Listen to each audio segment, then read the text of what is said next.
Hello and welcome to Horrific Tales. In this show we celebrate the creation of independent authors and aspiring writers. Please like and subscribe and share these episodes so we can help our talented friends get as much exposure as possible. We would also appreciate if you could support our artists by following them on their individual platforms and by purchasing their works. Details on how to do this are in the episode description. In this horrific tale, a puppeteer brings a sinister side to his performance. Join us now as we present Master of Rod and String by Jason Harris.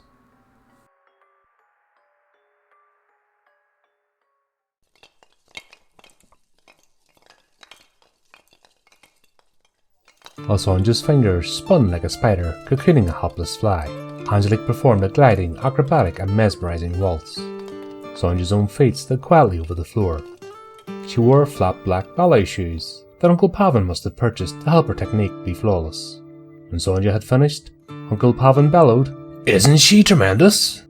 Father and mother stayed quiet. Sonja looked at her black shoes. Why had she come home so glum? "I have worked so long on that dance, it'd be a wonder if it weren't pleasing." "Ever so modest and practical," Uncle Pavan said. "But you see, she's ready to tour. Talent such as hers should not be for the Saint Simeon alone."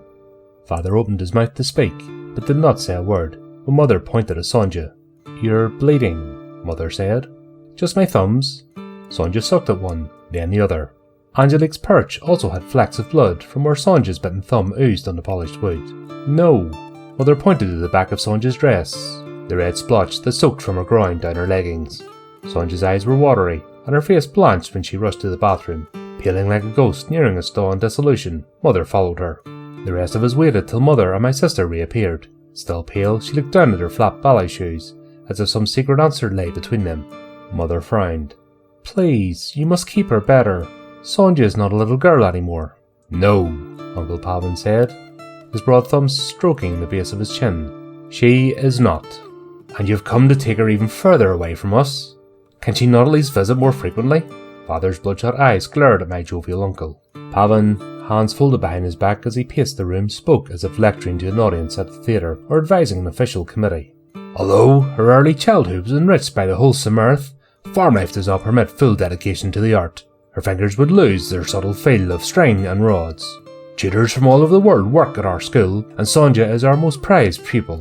And she is mine. It is no exaggeration to say that young Sonja and her puppets will achieve truly unique greatness." My chest swelled in pride for Sonja, but also poignant jealousy and longing. I had not yet been able to join her. I missed her terribly, and I craved truly unique greatness too. But why did Father's hand shake, and Mother knit more furiously while Uncle spoke? Father stretched his lips in a wan smile. "Noble of you to take such an interest in her career." Pavan stopped pacing. He held our father's gaze. "It is a good month before her first tour, a monumental step in her progress. To fully prepare her, I will teach her all that I know of the grand arts of puppetry. All that you know." Gnarling his chopped fingers to the claws, Father shut his eyes. Uncle Pavan looked away from Father's strangeness and out at the field crops crackling in the evening wind. "Could you keep 2 children with a year like this for the farm?" Father opened his eyes but said nothing, a husk of himself brought in from dry fields. Uncle Pavan hummed, stepped over to me and ruffled my hair with his broad hands. "Such beautiful hair! The marvel of the golden fleece here in this age of steam and steel." He drew out scissors and cut a lock of my hair, the same one I think that Angelique had pinched. He stuffed the sheared lock into his inner coat pocket. "Something to remember my nephew by." He patted his coat like he had stolen a big secret. Outside, a cat screeched in pain. I rushed outdoors to see Sebastian attempting to drag himself up the steps to the porch. His left leg was bloodied and missing half his furry toes. As I wrapped Sebastian in a towel, my family came out and saw the disaster. "Oh no, Sebastian!" Sonja cried. She kneeled to stroke his quivering blood-speckled ears. "It's one of those overgrown foxes that did this," Father growled and clawed at his ribs.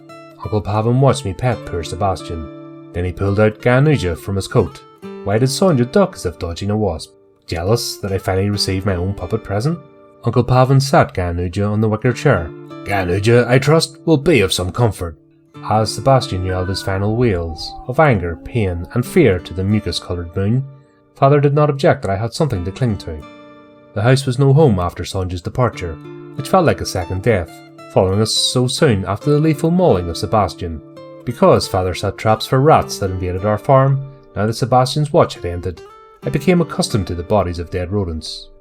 I puzzled over the mystery that separated the twitch of life from the stiffness of death. When I played violin, I composed songs in D minor that were sombre and dissonant. My father wrinkled his nose at the disconcerting melodies, reminding me that I still had much to learn before I became a true musician. His guidance irritated me and made me more morose. Playing with Ganuja did not distract me from the knowledge that he too was a dead thing, no matter what Eves had told me how the strings could dance a puppet to life.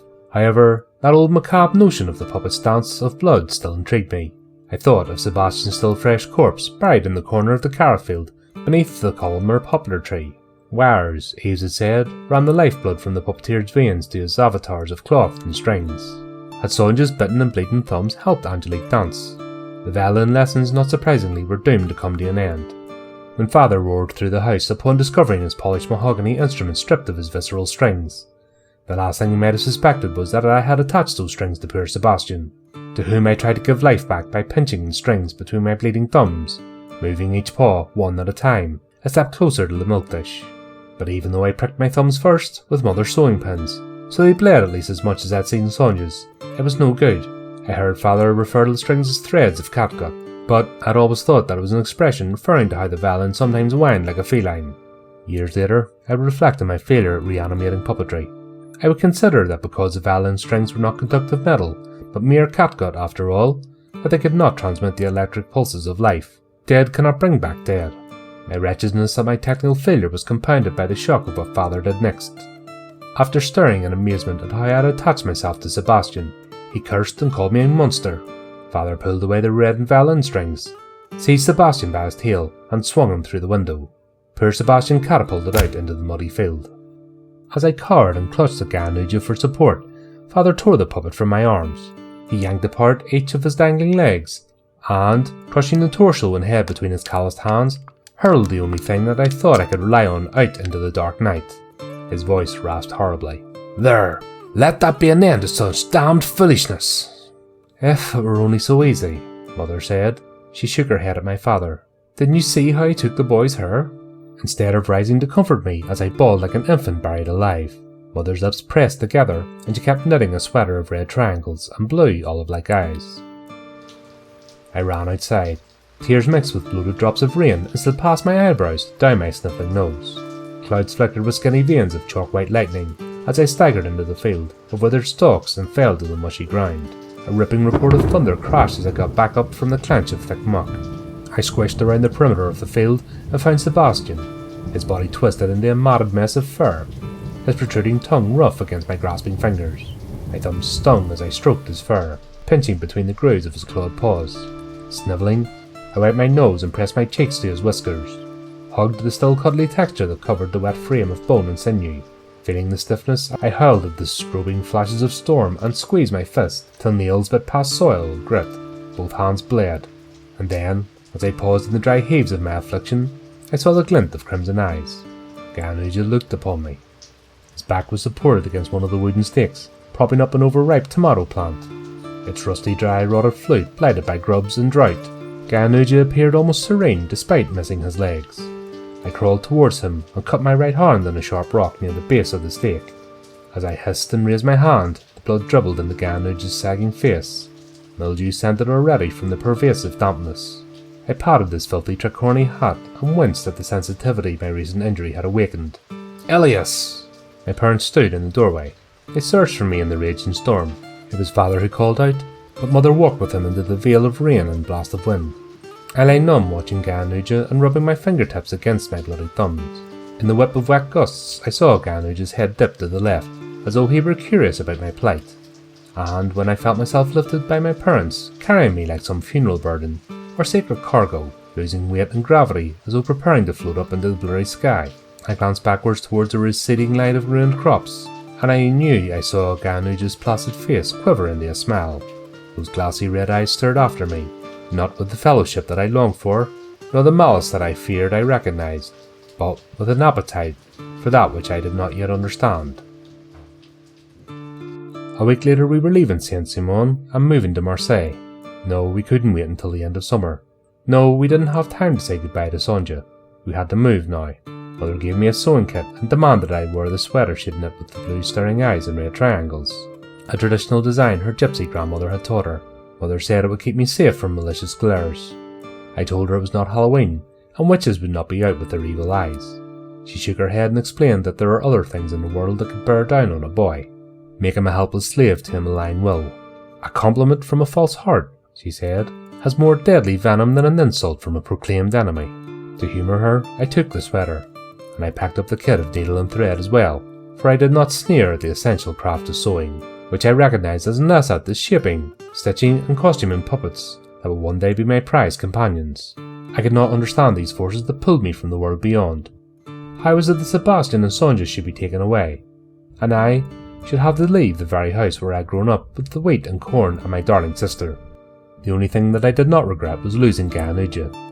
He had become repellent with his uncanny smell leering from the ruined harvest. I puzzled over that smell among the rotting tomatoes. I could not explain the meaning of what I had witnessed, and I resented having any secret kept from me. Was all that I saw only a bad waking dream? It was not only the dream that I wondered about. I had several dreams about what might lie within Uncle Pavin's home and lurk at his school. Dancing puppets, tasty feasts, and wild, strange celebrations. Before leaving, I tried to see Sonja at her school. I gazed with longing at the boys and girls in every room, either engaged in the design or craft of puppetry. Peering through the first open door, I saw a group of children fashioning a scarf puppet. Scarlet and indigo threads flashed while slender fingers and narrow wrists measured and cut cloth. In another room, where I heard girls' tiny clinks of laughter, I dared to open the door. Standing in the centre of the room, a giant spider puppet with an old woman's crinkly face swerved in peg-like stalks. From beneath the ridges of the thick rubbery body, curls of brown-haired girls emerged giggling in trills when they saw me staring. "Is Sonja here?" I asked from room to room. At last, one older girl wearing a silver berry told me Sonja was on a special trip with Master Pavin. She said she did not know where. Hearing these discouraging words, my face crumpled, my lower lip quaked, and I blinked back the best I could at the surge of warm tears. One tall boy, whose two-headed oil puppet fluttered in the hallway, laughed at me. The wings of his owl flapped above my head, and sharp talons clutched at my shoulders, while the boy hooted, "Woo-hoo! Oh, who are you?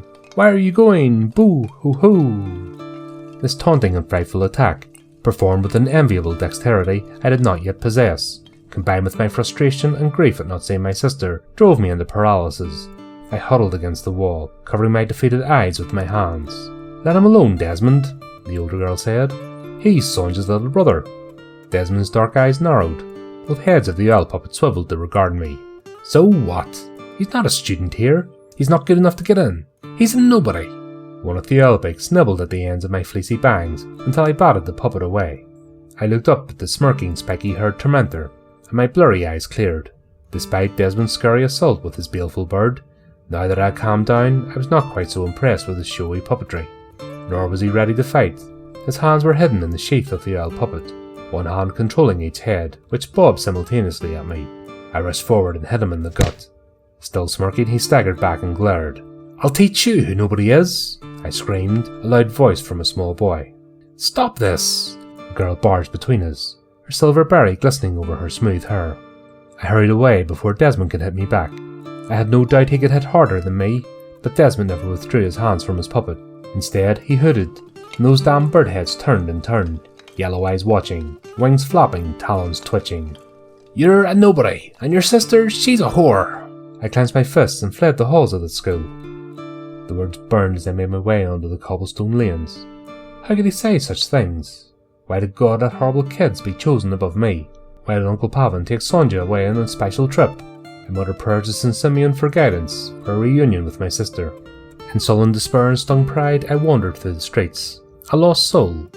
At last I resolved to go to Uncle Pavin's home, hoping to find further clues about Sonja. I saw motion and light within his mansion, on the east side of the town by the river. Had Uncle Pavin returned already from the trip? At last I would discover what secrets Uncle hid. From an immense yew tree that flanked one side of his house, I peered through a window.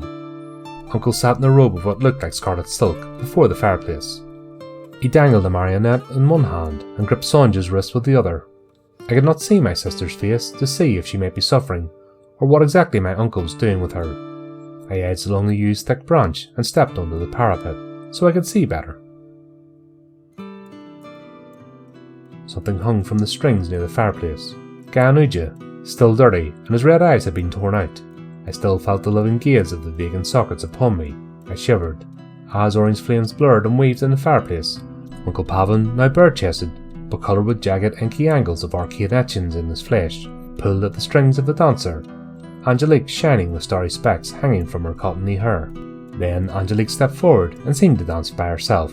A chill ran through me. My sister pulled away from Uncle Pavan, but she did not run or scream. She stared at the glamorous puppet, then one of its dainty hands touched Sonja's throat. My sister's skin reddened. She shrieked as if on fire. Her nose bloomed with blood. My fists trembled, and I almost pounded on the glass. But I feared I could do no good. I was not yet strong enough to save my sister, and since Simeon had not saved her either. I stirred with fury and agony at the hideous performance of Uncle Pavan. He no longer held the puppet's strings. Yet its arms and legs stretched forward. One glitter-dusted pink cloth palm reached towards the drops of blood that slid down my sister's face.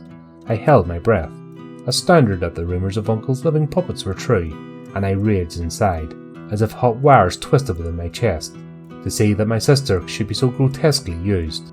I ground my teeth and wished I had knives to throw at the puppet and my unnatural uncle, to cut them to bits.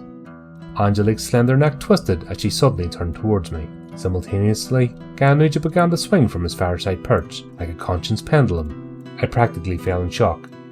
My wonder increased when I saw that while my Uncle Pavan did not touch the strings, one of Angelique's puppet hands shot out without his manual guidance to slap Uncle Pavan's face before he could follow the gaze of his puppets and spot me. Rushing back from the parapet to the yew tree and clambering down, I sprained my ankle in my haste. Limping back to my parents, I knew they would rebuke me if I mentioned what I did, so I stayed quiet while horror crawled through my stomach and stabbed my chest every time I thought of my captive sister.